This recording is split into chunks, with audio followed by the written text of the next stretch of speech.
That's cool. So you play, what instrument you play? You a singer, you a player, or what? Well, I was backup singer, drummer. Okay. The other guys had hair. I didn't have hair. So it was quite the hair metal band. But we play with a lot of bands, big shows. Got to hang out with Iron Maiden in Quebec City halfway through our tour. And yeah, it was good times. Met a lot of people, did videos. Yeah. Meet people from all over the country, and you just get different experiences in at all times. And just the way people are, the way they talk to you and such. It's an eye opener. I can only imagine. Very good people all along. So cool hand acoustics, like Cool Hand Luke, going to get your mind right? And I play with a looper, and so I'll just start tapping and I'll start playing and just getting down. And I find that I can feel the vibe of the crowd, right? And it ebbs and flows, the energy, and that just translates through me. You know what I mean? It's a nonverbal communication in that way. It's kind of like this dance with the crowd. Absolutely. You can feel it off of like just looking at a peripheral of your eye, just something going, you're like all smiling, pumping. You're like, oh, that's what I felt off that. And just the way you're moving, like, all your emotion and all that, it just transforms into them. There's like, wow, that person is really feeling it. Like it transforms into them as well, and how their mood's going to be with their creativity. Absolutely. But it's cool. You met your wife there. Yeah. You proposed to her on stage or what? What's that? Did you propose to her at a karaoke as well? Or what? No, actually, but I wrote her a song and I sung it to her in my birthday suit. So that was awesome. Well, cool. Sean, I'd like to know, how do you pronounce your last name? Laframboise. Laframboise. Yeah, okay. That's close. Laframboise. It's French for the raspberry. The raspberry. Yeah. Redbeard. Yeah. It works out perfect, eh? Yeah, I love it. They'll either call me Big Red or Raspberry. Okay. Yeah. Right on. Yeah. Well, hey, man, I'm super stoked to have you on the Soul Path podcast. I want to thank you for taking the time to be here, taking the courage to step up and join. I'm super pumped about this conversation. So I like to start out just by tossing out 3 quick questions. You can finish these 3 sentences, just kind of stream of thought. Life is, people are, I am. If you could just go with that, let it roll. Life is beautiful. People are loving. And what was the last one again? I am Sean Laframboise. I love the way you say your name, man. That is awesome. Yeah. People are loving. That is a great perspective. I think it's so easy to get like jaded in today's day and age and cynical and all that kind of stuff. But people are loving, man. So you have this very positive worldview. And are you intentionally using that language on purpose, or has it always been your experience that people have been pretty loving? You just had an awesome experience like that. Well, it's always been my experience that people have been loving. It wasn't up until 2019 that the way I was using my language and such to see how we all commonly respond to each other and how we put ourselves into a projection and get other people to get themselves into a projection. So being the projection, we start to get our feelings all up in whatever feelings are going to be and think thoughts. So we start to take away this part of reality that's happening to us. So there's this part that we take away our love from ourselves. But when people are in their moment, their experience of the immediate, they're taking it in for themselves, answering for themselves. They love themselves. So therefore they go out and they love other people as well, the way they talk to other people. But this comes into this other part where we take it away from ourselves just by our use of language within projecting to receiving life. So, but everybody is loving. Everybody does this. So we have an underlying connection of the same in our use of language where we love ourselves and we take it away from ourselves, and it's unintentional. We just don't know enough about this. Yeah. But I still treat people with unconditional about what's going on here, because I could encounter that with my perception and whatnot, and that's all on me. So it has nothing, it's to take it away from that individual. That's all on me. That's what I'm doing to myself. So that's, man, I am loving what I'm hearing. You are speaking my language. This is it's like taking radical responsibility, right? We take radical responsibility for our own perception and projection. That's right. Yeah, that's what I'm hearing you say. And I'm just like, this is such a profound truth. It's a profound realization, right? And I think a lot of people are starting to kind of wake up to this realization, but it's still kind of new, right? A lot of people don't realize all of this mental projection. I call it the mental mirage. You know what I mean? We get lost in this house of mirrors of what we think is reality, what we think people are saying or what they mean, as opposed to just dropping all of that and receiving and being present. And when through intentional presence, the authentic connection, the engagement, that's where we find the loving connection. That's where we find compassion, kindness, and also, inspiration and everything good in life, I think. So I'm with you on that. Absolutely. And when I was taking in more about this the last couple of years, just through some other professors, or like Alan Watts recently talking about through his creative expression, that kept relating back to my subjective use of language. It would invite other people to be their subjective use of language, or if they're in use of their subjective language, I get triggered to be using my subjective language. So the subjective would be whatever feelings they're triggered, reactionary response, and then a think thought start to form. So a think thought are not what I know; they're just creative of what I think reality should be, is, and run as. And reality doesn't have feelings, therefore it doesn't think thought, therefore it doesn't side with me on what I think reality should be, is, and run. So it's when being in presence with somebody, having my shoulders to them, legs uncrossed, making sure my mind's clear as possible. If something's going on, I'll be like, hey, I can't seem to concentrate right now, because it is going to be a probability that's going to trigger that person to respond, relate, or trauma-wise, that their feelings get up involved, or think thought, and then this can put them into a projection. And now it's just nobody's listening to each other. Nobody's receiving each other. Yeah. So it's interesting for myself how coming into this, and part of this, I also I used to be on this Facebook page called Offensive Bastards, closed group, and we throw out memes. It was everybody with trauma response, just throwing stuff out there and things that were said. And it's just over time, I just got to know more that the subjective language, people are just blurting out from whatever they're in, that everybody else would respond with whatever they're going in. So it was like, it's like watching from an outside experience here, going, what the hell are you guys talking about? You guys what? And then it starts getting me, and it's going, wait a sec, I see what's going on here. So that's a really high level of observation.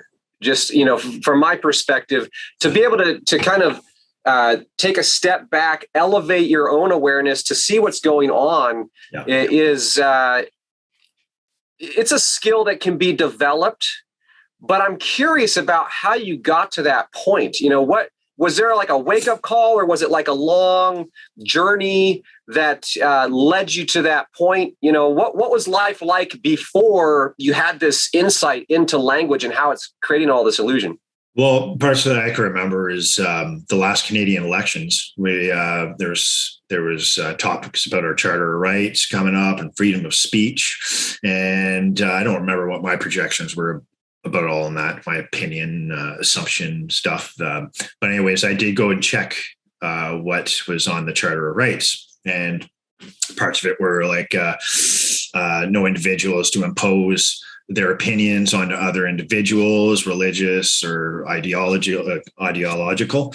And it just came back to seeing this, that woke me up to what I was saying to other people, and how other people were doing this. And then it just came a process. It's still a process of when we receive everything here, this is where the self-development comes in.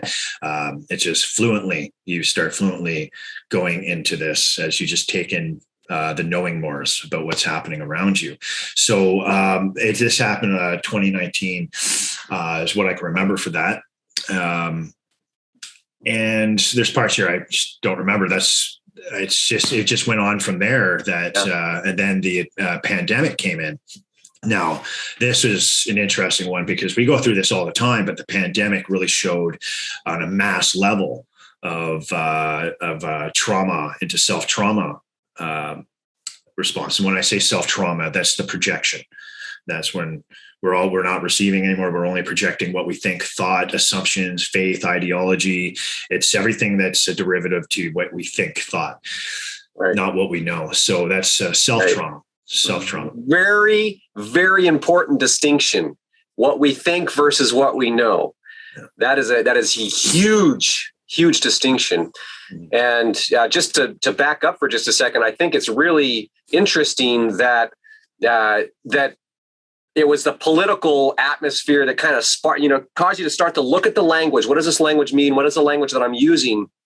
And this idea that, we have the right to free speech. I'm guessing the charter is like the U.S. Constitution. Is that kind of an equivalent? Yeah. It's and so, in America, we've got the right to free speech, right? Well, and then all of a sudden, there's a lot of judgment about what is right speech and wrong speech. And, this kind of stuff, rhetorical restriction of speech. You shouldn't be able to say that because it might offend somebody. And then that kind of segues into, I believe that a politician is generally going to be a fairly fluent speaker. They're going to have that charisma and that ability to use words.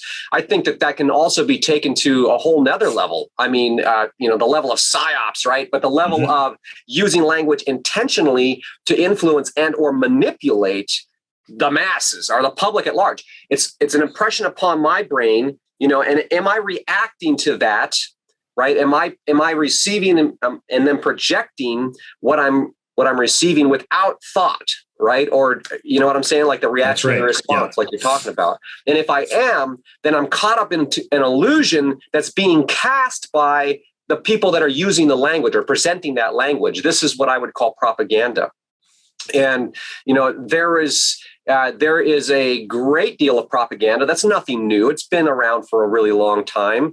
But I think that the experience with, recent elections across the globe, I would say, there's a game being played here. It's a pretty high level game.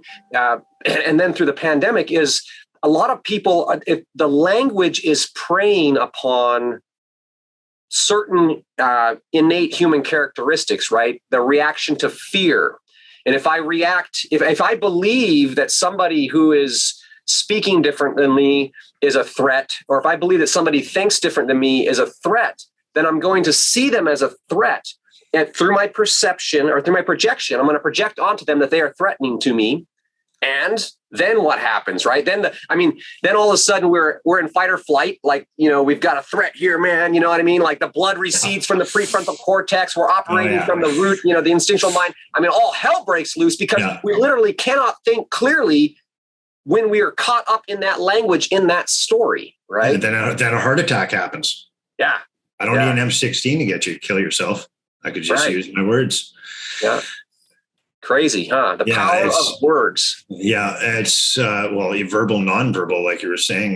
But even that, I associate that when people do that, they're in a self-trauma mode. So whether if they're a politician or not, we all do the underlying the same. It's the overlying that's always creatively different. So what I like when this is happening, like you were saying, what I think, you're manipulating me and everything, and now I'm doing is my naming, my creative naming of you and what's going on is when I take this back, when I just take back and go, okay, I see this person, I perceive that this person is using their creative language. They're not being objective. So this is the part with we're either subjective or we're objective. So when we express an experience that we've been in, we'll be objective. We won't be creative about it. It's just a who, what, when, where, why, how, development of understanding, and creative. Voice will rise. My one arm will flail. I'll call somebody this and that. I'll make an identification for them, and you'll see that my feelings are coming off and whatever, and it's a perpetual state of this, which we call projecting.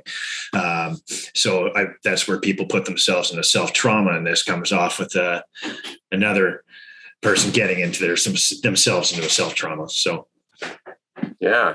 Yeah. That's, politics, individuals, they do the underlying the same here. But what I hear you say, if I'm hearing you correctly here, is that for you and for, I think, anyone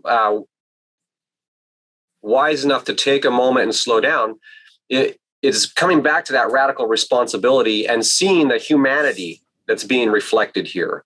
And there is this stuff going on. There is this language out there, but I still have the radical responsibility. I still have the ability. It's the freedom. It's empowerment that can't take that away from you. Yeah, exactly. You create it on your own, like at every moment. Like just smile right now, seeing your reactionary response. I can't take that away from you. Yeah. You could be smiling at this and fuck this guy. Yeah, well, but that's all I see. So like to say, oh, he's happy or what? No, I'd be, hey, Luke, how you feeling? Yeah.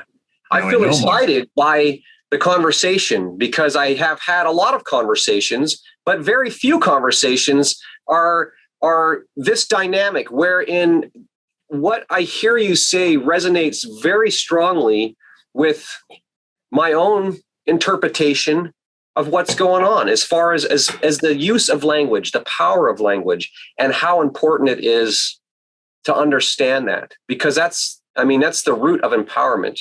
I think language is, somebody once asked me, Luke, where do you find focus? And I was thinking about, like, if you could just snap your fingers and be focused, that would be powerful, right? Because sometimes I get distracted and I'm bouncing around. If I could just, stay focused for a little bit, that'd be awesome. And as I was thinking about it, I didn't come up with the right answer, but what was eventually offered to me was that language is where we focus. And it's the words that we use and how we use them that allow us to focus our energy. Where the focus goes, the energy flows. Where the chi follows the yi in martial arts, right? And so I can use what I call the tool of intelligent inquiry, right? I can ask the right questions. When I ask a question, it leads my mind through language in the direction that I want to go. So I ask myself the question, what is real right now? Where is my awareness? You know what I mean? Where are my senses and all that kind of stuff? And it helps bring me back into the present moment. So I'm using language to get grounded and then opening my senses to expand beyond the language, if that makes sense.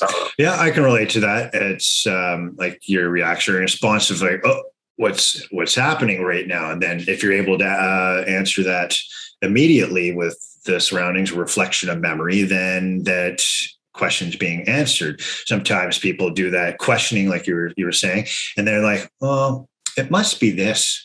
I think it's that. It's going to be this. They start wandering off into their thought again, traveling off, and then they smashed their toe off the table and bled out and died.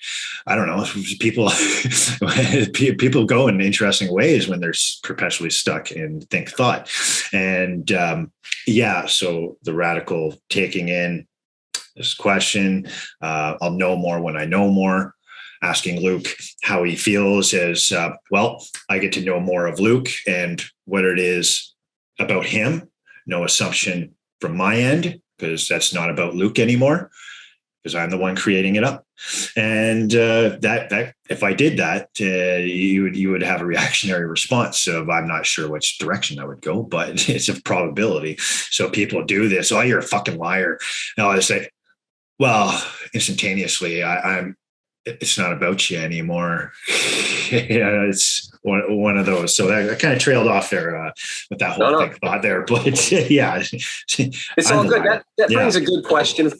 Let me pitch this to you. See what you think. I'm curious.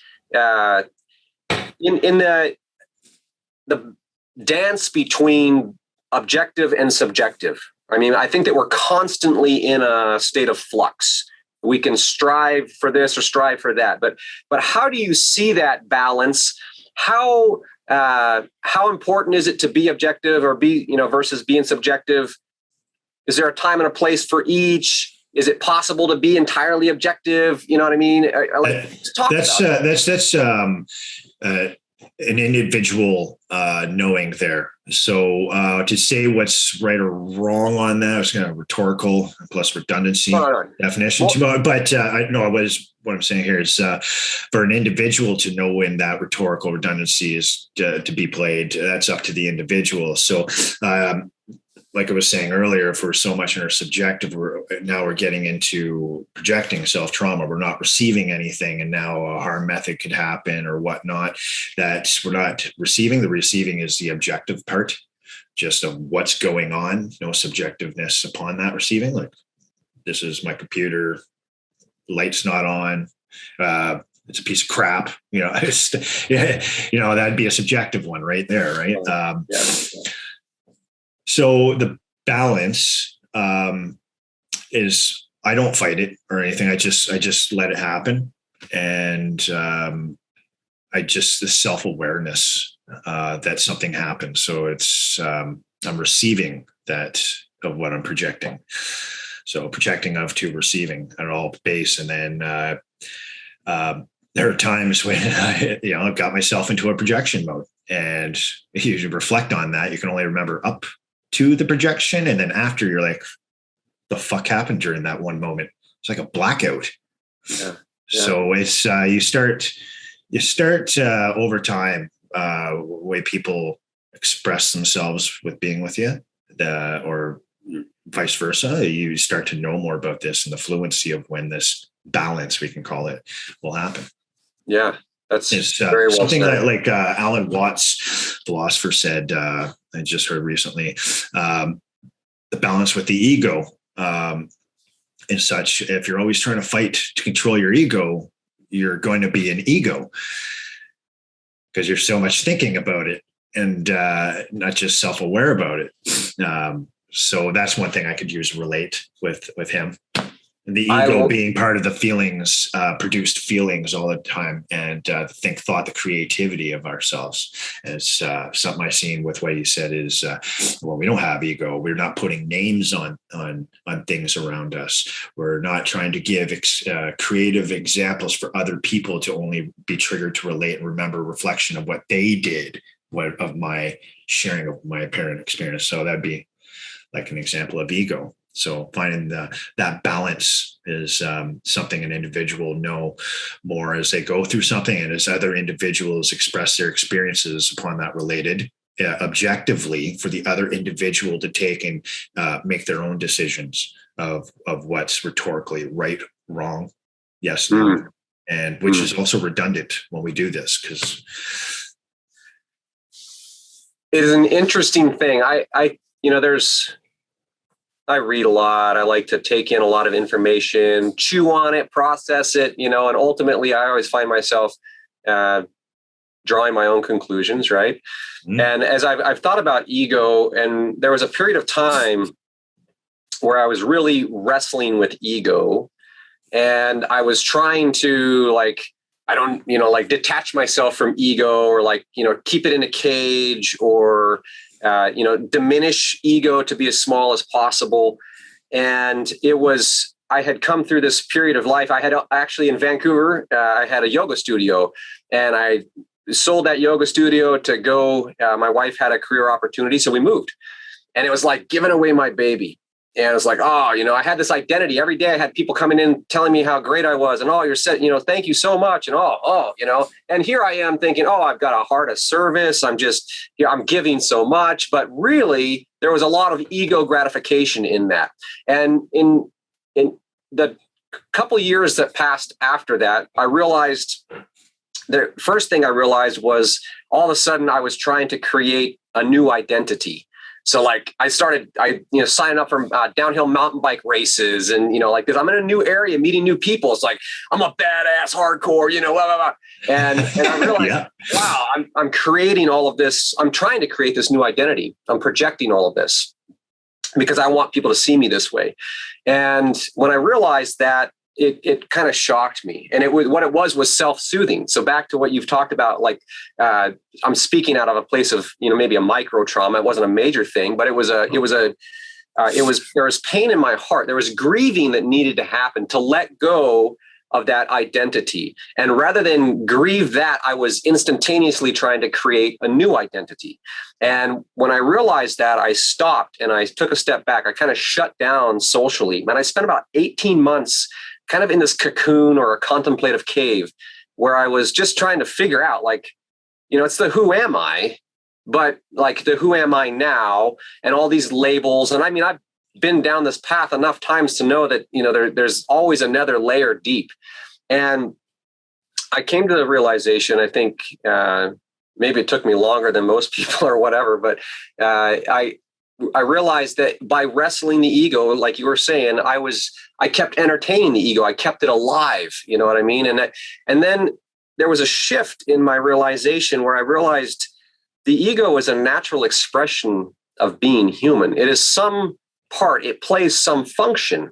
And so I became curious, well, what is the function of ego kind of in a healthy way? You know what I mean? Not like an egotistical, not like ego is evil, not like ego is the enemy. It's a misinterpreted word at times. Yeah. And I found that ego can be playful, right? Like ego is what allows us to socially interact. We have to go in and out of social roles, even in the midst of trying to stay present, because that's human interaction. That's how we engage. And to meet somebody new, like if you're out on tour, right, and you're talking to somebody after the show or whatever, you're in a persona. You're in that mode because you're a performer, right? You're there, and yet you are still there. Yeah. It's relatably, it's my ego's still going. It's what I associate to the feelings with creative language that's happening. But there's one where it's when playing, I'm also be self-aware not to trail off, that I could go into another thought. This has happened at times that I just like, oh, the music's good. I've stopped, forget, play drums. So this could be associated to when we go to record a brand new or make up a brand new song in the jam room, and we got to have a tape recorder, a recording device, because we'll play it and we're like, oh man, that was so great. You remember it? Well, I kind of remember this and what the. So we'll play back. We'll have to do the playback. And then when you record, like listen to the playback, you're now getting more of the experience in, and you can remember it. But yes, the ego can trail off is what I find. And you're not yourself after. Not even there. In your creative process, when you're making music like that, do you see that as objective or subjective when your mind is not there? Oh, that'd be subjective. You're creating up your own whatever. It's based on from your feelings when you're creating this up. Eventually, when you go to listen after your creation, you're receiving it all. So you're taking it in, and you're like, oh, I did this. You can remember. Do more remembering. So. Yeah. But even doing that of listening, people will then trail off again into their thought. This hit me this way. It triggered me to relate, or a trauma response. Trauma is just a shock to the brain from an experience. I mean, we can get out of that simply. But people will put themselves back into self-trauma because they do it themselves. And then it's just how we get out of that. It goes deeper into that fucking that hole right there. Balls deep. Self-trauma. I use the term the cycle of self-induced suffering. Yeah. Is that similar to what you mean when you say self-trauma? So self-trauma is even related to psychology terms, even projecting, receiving. They use this for psychology, psychoanalytics. So I only know so much of that, and it's actually a career path I'd like to go down. Just looking at which school to go to right now for that. So, but it's a legit term that we use in the English language associated to this. So, yeah, your term there, not wrong. It's people would be like, oh, what does that mean? Kind of, and then how to explain that. Yeah. I always like to ask people to explain their words because I might be understanding it differently. You know what I mean? Absolutely. And it's fascinating when we start to just look at language as a tool and be able to hold words out objectively and just examine, well, what does that word mean to me? What does that word mean to you? Kind of the classic philosopher, like, oh, hey, check out that tree. And you're like, hey, that's a nice tree, right? But we're not talking about the same thing. Yeah. Right. Yeah. So even what you were saying, like, I like to ask people, it's like, oh, well, can you tell me what it is you know of what you just told me? Or like, what experience did you go through associated to what you just shared with me? If I'll steer away as I can from saying, well, can you tell me what you think about this? Because potatoes could be a reasonable answer. Because I just asked, I invited them to be creative. But yeah, can you tell me what it is that has you saying what you say? If you don't know, then you don't know. Tell me when you know. And this invites them to literally express objectively, from what I found. One time was at this bar near my place with a girlfriend of mine. And we were talking about a job. I don't remember what job this was. I was trying to get into. And she's like, oh, you should do this. And the way she was getting off on it, like she knew everything about it and everything, but she was telling me what to do and everything. That feeling people get, well, like, don't tell me what to do. Those because of those rhetoricals. And so I was like, okay, well, can you tell me what you've been through on this? Well, my buddy's dad owns a shop. I really pissed off my ex-boyfriend. He's such a piece of shit. And and she went off. I'm like, okay. So I started using this formulated question of like the one I used, and people have used this. Their response is what I would put back into their receiving, because they were doing a projection. That's all I can really say, but they'll either stop talking, their body will shift away from you, going like, what the fuck just happened here? Or they'll tell you about something that they're in self-trauma about, something they can associate this to. Or for probability, they'll just keep going into projection for whatever reason of that individual, which we all do the underlying the same of this. We all do it. But just asking those questions related to that individual and the experience they have been through and what they know does something to them. And even just not having my arms crossed, my arms to my side, all this. If I had my arms to my arms crossed and everything, can tell me what you know. This is where the think overrides the knowing aspect. So I always try to be in receiving. Open is what we also call it, open body language. And for something here associated with that, but asking what they know of this, you get to know more of that individual and what it is they're coming from, the experience associated with words. Like, what do you mean by that's so beautiful? I would like that. Like, where are you coming from? What did you experience? It's one of those. Very cool, man. I really like your questions. I was writing a couple of them down.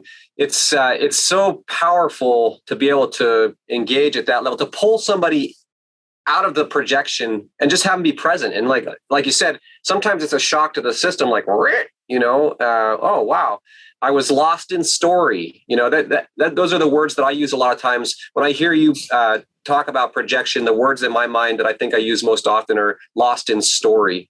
And we've got a story up in the head, right? And so coming back to being present in what's real right now,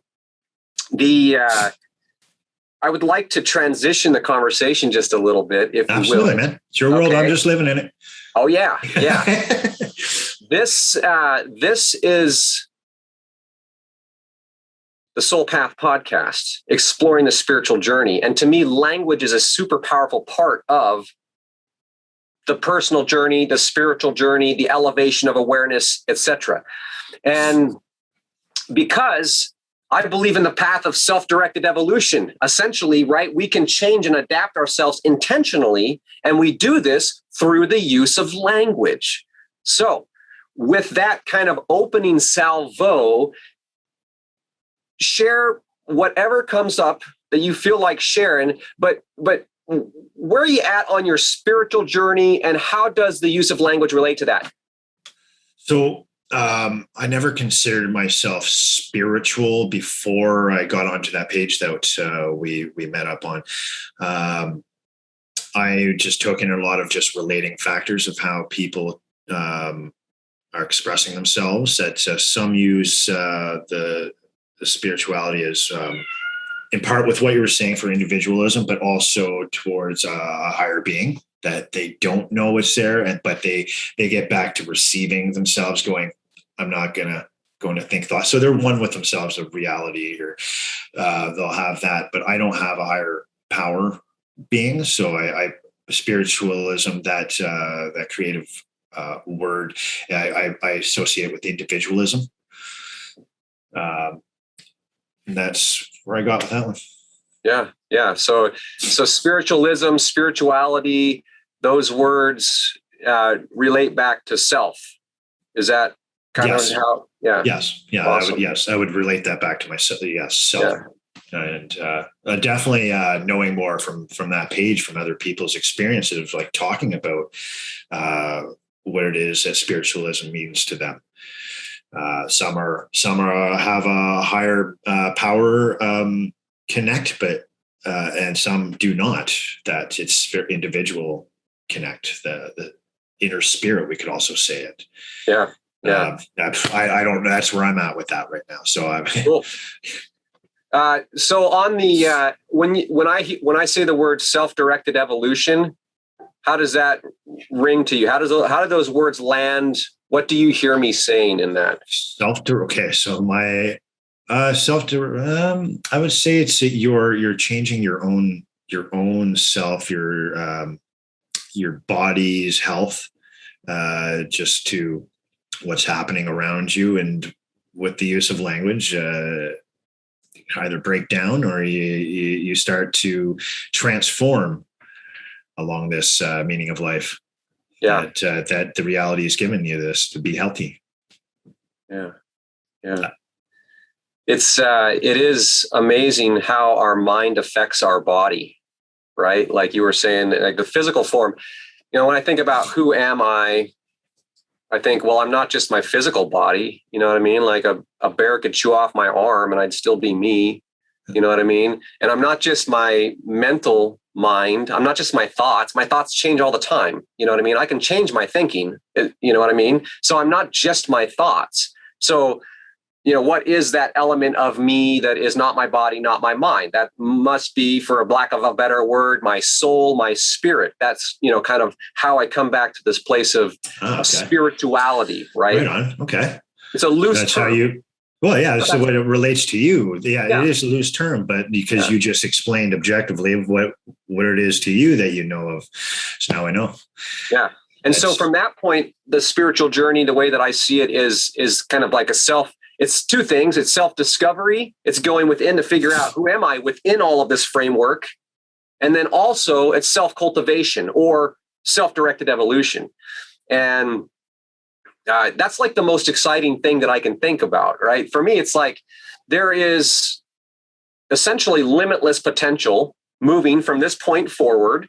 You know what I mean? There's an infinite number of decisions I could make, choices. Absolutely. We don't know that, right? Yeah. Chaos, you know what I mean? Like all that kind of stuff's happening, but it's can't predict the future. Ride. Yeah. Can't predict the future. You can't even predict what's going to happen in 5 minutes, But just taking it in, you fluently make decisions of where you need to be and such. So that's where I could associate that with what you were just saying, that the thinking and thoughting, that's part of a creating part, but reality here is what's giving me for whatever inner here of why I end up being who I am. I can't go past that explanation there. That's a total mind fuck. Yeah. I call it the eternal enigma. Eternal enigma, man. Right? Never going to figure it out, dude. You can chase as many fucking rabbits as you want. You will never find the bottom of the hole. You know what I mean? Just keep asking why. Keep asking. I mean, come on. Yeah. Just keep crawling that hole. But it seems to be a part of the kind of the collective human experience throughout all of history. You've got people always trying to connect with something bigger than themselves is kind of the way I see it. And so, yes, we get religion, we get philosophy, we get this and that. But ultimately, there seems to be this innate need to connect or to have some sort of language and this is where we come back to language, some sort of language that describes that connection, right? Like, how do we describe our connection with life itself, the essence of life itself? What does it mean to be alive? How would you describe that? What words do you like to use? Well, I'm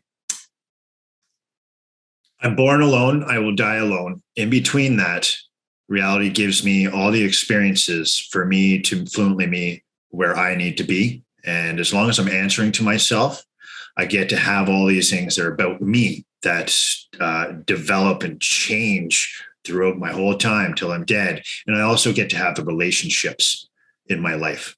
So if I'm not answering to myself in between born alone, die alone, I don't have relationships. I don't have anything that life's given me to have my meaning of life. And therefore, I could relate that with projecting. Constant state of projecting what I think, thought. So it's, yeah, I just, and that one there, that's how I can answer that one. That's awesome. Yeah, it's a beautiful answer. I love your words. Being, when I was a kid, I was above average kid, and everybody's like, oh, you're going to be a doctor someday, or you're going to be a lawyer someday. Like all this stuff. I'm like, nah, not my cup of tea. Right. Because, and this was why I realized, I was about 8 years old. I realized I can learn anything that anybody's ever written in a book. I got that. Like, I can get it. It might take me a little bit longer. I'm not Einstein, but I can get it. I can learn. And then, but someday I'm going to be dead in the dirt. So if I learn how to build rocket ships or whatever, why does that matter exactly? You know what I mean? So what really matters? What's the most important thing that I can learn about? And I decided about age 10 that the most important thing that I could learn about was me. And I had been introduced to meditation through martial arts. I alluded to that earlier. And so I was getting into this like inner contemplation and inner reflection. And, okay, fast forward over 30 years later, I'm still learning all about me. You know what I mean? I think it's a lifelong journey. I've learned a lot, but I haven't learned anything at all. You know what I mean? Like there is something, I don't know if transcendental is the word. I think it gets misused sometimes. There's something that transcends our language, right? There's something that is beyond, it exceeds my mental capacity to comprehend. It exceeds my computational capacity, right? And like when you know, you'll know. So it's that's the part right there when it was like, I'm at this point, and then it's like, what is going on? I need to try to explain this. Now we're explaining something we actually have no fucking clue what it is yet, and we'll use these words and everything to other people that'll put them into a reactionary response, and that transcending as well, like the manipulation we're saying. Like, so I wanted to use this earlier, transcending. Anyways, somehow that works. You can transcend your thoughts to other people, like in a trauma method. So a lot of people are traumatized by being told what they should be and how they should do it. And we all get it, because that's something I've realized from that. Those people that would do that, or myself, if I do that to you, I'm not talking about you. It has nothing to do with you. So it's now I know it nothing to do with me. Of when somebody tells me what I should do, what it should be, and all this, that's all you transcending here. I don't know what you're talking about, bud. So this is my life. It's crazy, huh? It's crazy. I would use crazy for that. Crazy. People are crazy. That's one of my, one of my self-talk, right? Like I try to monitor what's going on in my mind as much as possible. What are the repetitive phrases that I see flying through? Where did that come from? And that kind of stuff. And one of the ones you said, people are loving, and that was so beautiful. People are loving. I believe that as well. And then of course there are other things that fly through my mind. And one of them is, people are crazy. I'm crazy. I'm crazy too. Yeah, I'm straight up. At times I've been called a lot of things in life. Sane was never one of them. You know what I mean? I have done some stupid shit. I've done some crazy stupid shit. And I've done just some straight up fun crazy shit. But That's crazy awesome. Yeah, crazy awesome. Exactly. Wicked awesome. It's fun like that. Moving in life as we grow up, you know what I mean? Like, and I'm still growing up, you know what I mean? I'm in my 40s, I'm growing up. You're not dead yet. Where does that path lead on personal growth? You know what I mean? Like, and this is back to the spiritual journey a little bit. If the spiritual journey, kind of lay it in there with personal growth, the more we know about ourselves, the more mature we become, the more we actually get to engage and enjoy life, right? We're not so caught up in the think thought. We're more present. We're there. And so in all this, I can't say all, but in the spiritual traditions, most of the spiritual traditions, you see this a lot in the different groups, where, there are people that are like, oh, they're like at the level of enlightenment, or they're like, they're pulling on this wisdom from people that are further down the path. Okay. I believe that language is a really integral part of personal growth. The elevation of awareness is contingent upon becoming aware of our thinking or of our language, right? Yeah. When you think about personal growth, kind of your own personal journey, you can strip away all the spiritualism stuff, let that aside for a second. But when you think about personal growth or spiritual growth and language, can you see emerging there? Or that's not a very good question. I apologize. No, it's a question. Whether it's okay. There you go. Yeah. But how do you see language playing into that? What would be a way in which you could use? Here's it. Have you ever heard of both? So I sorry to cut you off. Go for it. I feel I can actually answer this. So over time, do like reflecting memory, why I can remember certain faces telling me what they shared with me of the relatable experiences, like in a teaching manner. They did it objectively. Meaning this is what I did. A friend of mine showed me like this. Objective language. They weren't telling me what to do, which is subjective. So I noticed over time, I was able to do reflection of memory based upon being objective language here. Usually when we're all up in subjectiveness, something here can't seem to remember all the time. So when with the reflection of memory stuff, I can be trigger remember related experience with the experience I'm in immediately, and all that is related to each other. So you get to know more and develop an understanding phase. And this cycle just continues till we're dead. It's develop understanding back to knowing more. So as long as I'm that of listening to you, well, receiving, I'll be able to remember this, and then I'll be able to do this fluent direction of what it is about me to go into this, what we call self-development or self-improvement, if we have to use creative word to relate that. But that's what's happening so far. Like just the way people have talked to me about their experiences, that I can remember it and then add on knowing more, that this and that. It never happened when I was pondering around, doing my think thoughts of, like this is how it should be, kind of creatively. So it was always the way other people would objectively share their experience, that I was able to retain that. And even at that, it's related to it. Like I do the same to other people, that I'm telling them exactly what I've done. They're able to remember it as well. So for whatever development of their self. So something I could use with even Alan Watts again, he was saying something. Self-improvement is a lie. It's because if you're always trying to self-improve, what are you trying to self-improve for? It comes back to that you don't know what it is you're self-improving. Like it's what am I self-improving? I no clue what it is that means. So I'll send you that link too, actually, for that. But he was just saying, if you just take everything is the way it is,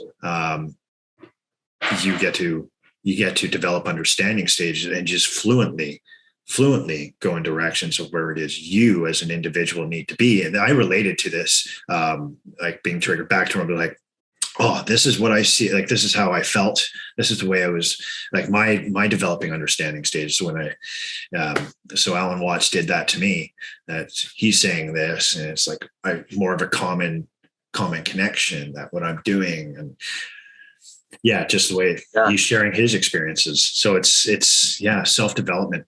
Self-development. Yeah, that's self-improvement.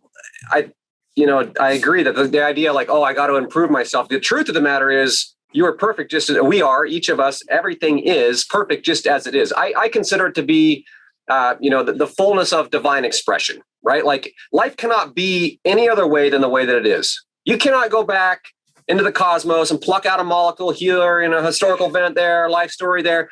You know what I mean? It just is what it is. And if this is what it is, and this is all we got, you know what I mean? That's it. Enjoy the gift. You know what I mean? Yeah. This is amazing.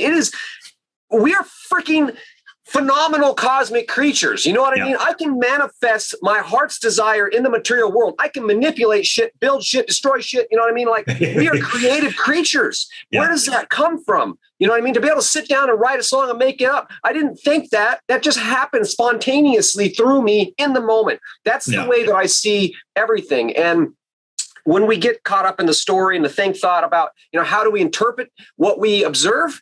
We are already creating separation. Language is a layer of distortion. It's a tool that we use, but it creates a layer of distortion. And when I get beyond that and I'm just present and I'm just soaking it in, there is, for me personally, a deep, deep gratitude. Like, I am so grateful just to be, you know what I mean? Like, I got a heartbeat, my body, I have been broken in splendid fashion. I mean, I've just been, through the ups and downs and all that, but ultimately it's all worked out. I had to lose the illusion of imperfection before I could embrace the gift of life as it is. So when I was caught up in it, the story was, it shouldn't have been like that. Why did that happen? All that kind of crap. I wasn't able to see, I wasn't able to receive just the gift of, rustling leaves, and all that kind of stuff. That's right. Well, I relate to that one. That's what I've been coming to. What you just said there, I relate to.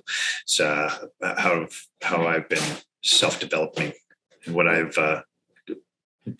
come to realization. So, in my mind, I think, and this is just a thought, right? But I think that the idea of ascended masters, the idea of enlightenment, essentially, the way I understand it is to be in that state all the time. You know what I mean? To be in that continuous flow of life is flowing to me and through me as me. It's part of me. It envelops me. It is me. This is life. Am I living it? Life. I like acronyms. Life, I say, is living in fullest expression, right? Like, am I living my life in fullest expression? Am I actually enjoying it? Is life good or bad? I don't know. You decide for yourself. Whatever you think, you're going to make that reality, right? Right. Yeah. And that's with one there. Like, it's one I start phasing out from my language use. Is, oh, this is hard, or I just like, I've started wiping this away, and the way what it does to myself in a healing manner, it's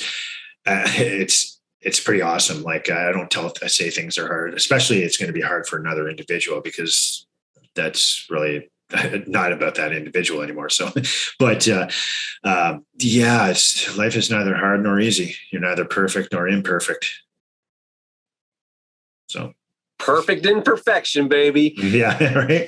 Yeah, so I try not to use those, and just using those can alter yourself into that self-trauma mode. Yeah, good.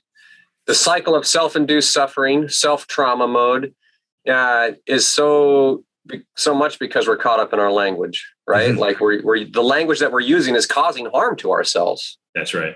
We don't realize that. But when we do realize that, that's kind of a big deal. Like, wow, because I can change my language. Yeah. Now, are you familiar with NLP? It's neuro-linguistic programming. I've never heard that term. Okay. No, you might. I'm looking into getting into linguistics here for this, but that's interesting. LNP? Yeah. NLP. Yeah. NLP. Neuro-linguistic program. You'd probably have fun looking at that. I've only dabbled in it. I got a couple books on it, but it really talks about the patterns of language and the words that we use. And we have different modalities. Some people like to use language associated with sight. Some people like to use language associated with sound. That's my modality. Okay. The first thing if you asked me to describe something, I'd be talking about, I love to listen to the sound of the wind or the sound of the birds.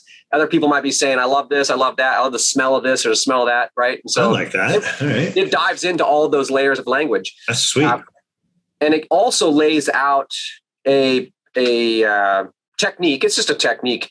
It's a tool that can be used to restructure your language, right? So when we become aware of the language, I realize, man, I'm running on a lot of faulty patterns here or language that no longer serves me, right? Like this is what I learned in my youth. It's not practical or applicable now.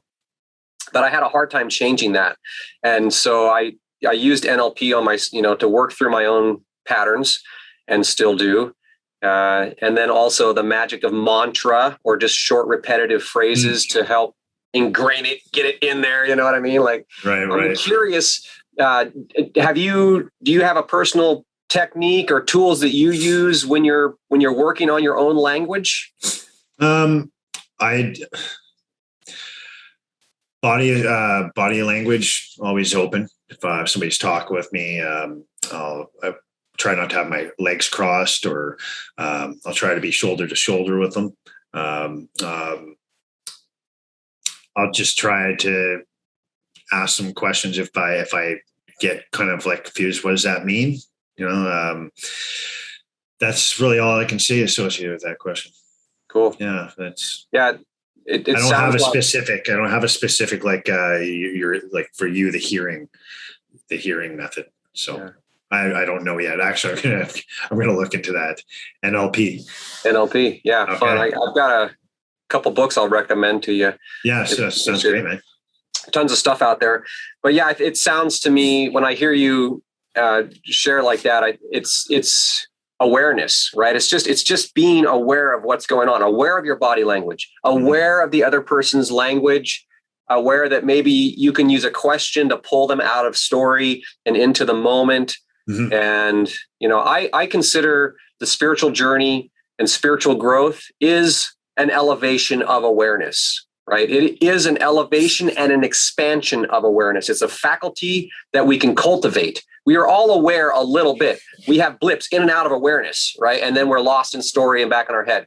Yeah. But if we can keep that awareness, right, then we have the ability to not just, it is individual, right? I have the ability to live my life in the most full way for me. But beyond that, I have the ability to be present for other people so I can have a more positive impact the more present I am, or the more aware that I am. Yeah.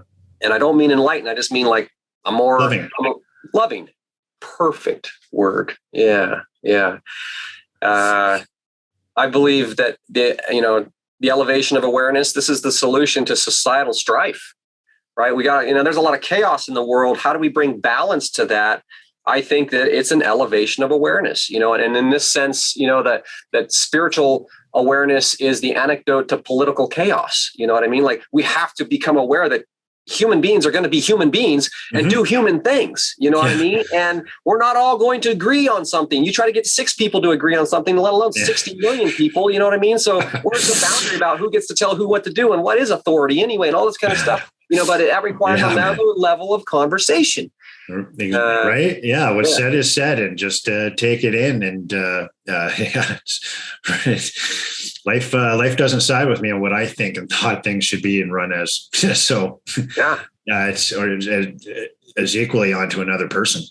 So it's just take it in and see what experience they've been in. And because that very well could help me through my life as well. as you never know when that's going to be useful. Sean, I really am grateful that you came on today, because it's just been a great conversation. And along the lines of, when we have a conversation, we're sharing something, it's amazing what people take away, you know what I mean? And your experience and journey with language, kind of awakening up to that, wow, you know what I mean? This is so powerful. And then how you've used it systematically in your life, I think it's really powerful. So I think a lot of people are going to get a lot out of this conversation. If somebody was like, dude, Sean is badass, I want to get connected with Sean, ask him some questions, listen to his music, look him up and buy him a beer. You know what I mean? Are you down with that? Is there a way? Yeah, I'm totally fine. Okay. I'm very personable. Awesome. Is it the kind of thing where somebody just looks you up on social media? Do you have a website or anything? Well, I'm just on Facebook, Sean Laframboise. My picture is me in the canoe, big red beard. Yeah, buddy. You can check out my music on Spotify. No Other Way. The album Head Smashing Buffalo Jump. Head Smashing Buffalo Jump? Yeah. All right. Yeah, I might have to get a link for that. I'll post that in the write-up with the stuff so people can check out your stuff. That'd be really cool. Awesome, man. Thank you very much. Yeah. So lay it on me, man. Any last words of wisdom? Any questions? I mean, we don't have to be hard and fast. We're coming up on the clock. I want to be respectful of your time. No, it's all good. I've pretty much said whatever I got to say related to your questions. And thanks a lot for having me on here. Cool. It was really fun. It is, dude. It's a blast. It's fun to interact with people that with everybody, but on this level of knowing more about this. Like, thanks a lot for that. What you shared. Yeah. That's it's been an awesome experience. The podcasting, the whole world is just open, right? And having these conversations, I enjoy the hell out of it, dude. This is so much fun for me. I learn so much every time, and I've received a lot today. So I'm grateful. Thank you very much. Very welcome. Thank you. Yeah, I look forward to continued conversation and connecting more moving forward. And I hope you have a wonderful Wednesday, dude. Yeah, you too, man. Awesome. Booyah. Get out there and rock out, man. Take care. All right. Talk to you later. Bye.